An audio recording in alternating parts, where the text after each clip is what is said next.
TV, Channel 2, Houston.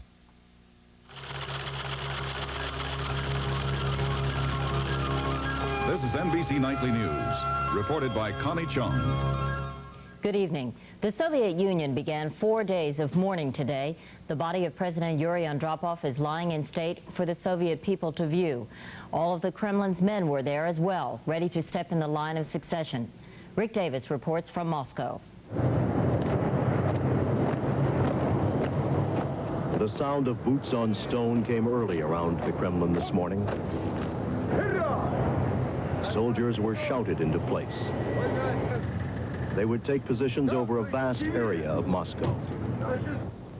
1 block away, the portrait of Yuri Andropov dominates Revolution Square. A long line of black limousines brought party leaders to the Hall of Columns, where the body of Yuri Andropov is lying in state.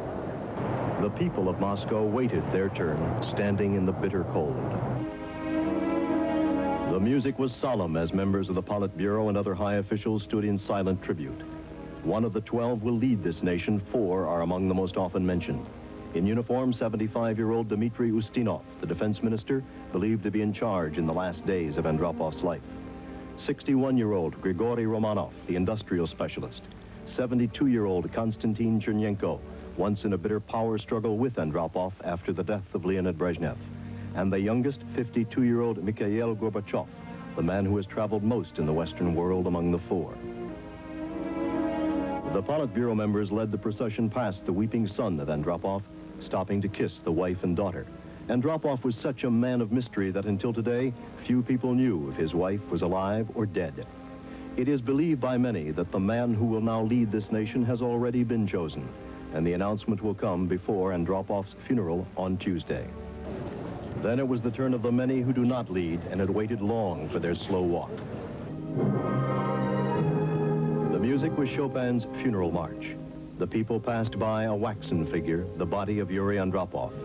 Thousands of Soviet citizens will come to this place to see the man few saw when he lived. On Tuesday, Andropov's body will be placed at the Kremlin wall, near those of Joseph Stalin and Leonid Brezhnev, close to Lenin's tomb. Rick Davis, NBC News, Moscow. President Reagan is now struggling to decide what position to take with the Soviets during their transition period. Seize the opportunity or wait?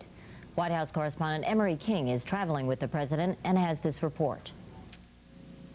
In a paid political radio speech from his ranch in the mountains outside Santa Barbara, President Reagan called on the Soviet Union and the United States to use this period of change to take a hard look at the state of U.S.-Soviet relations and to begin to solve some of their problems. I believe the United States and the Soviet Union could begin rising above the mistrust and ill will that cloud our relations. We could establish a basis for greater mutual understanding and constructive cooperation, and there's no better time to make that good faith effort than now. Administration officials say that is the message Vice President George Bush is carrying to Moscow. Bush, heading the U.S. delegation to Andropov's funeral, arrived in London today. We view this as a turning point, a possibility to move forward, and we're going there with a very open mind. But the White House emphasized the president's position on a summit meeting with the new Soviet leader hasn't changed, that Mr. Reagan wants to hold talks only if they are thoroughly prepared and can have meaningful results.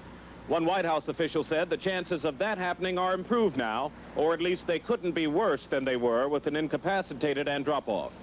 Emery King, NBC News, with the president in California.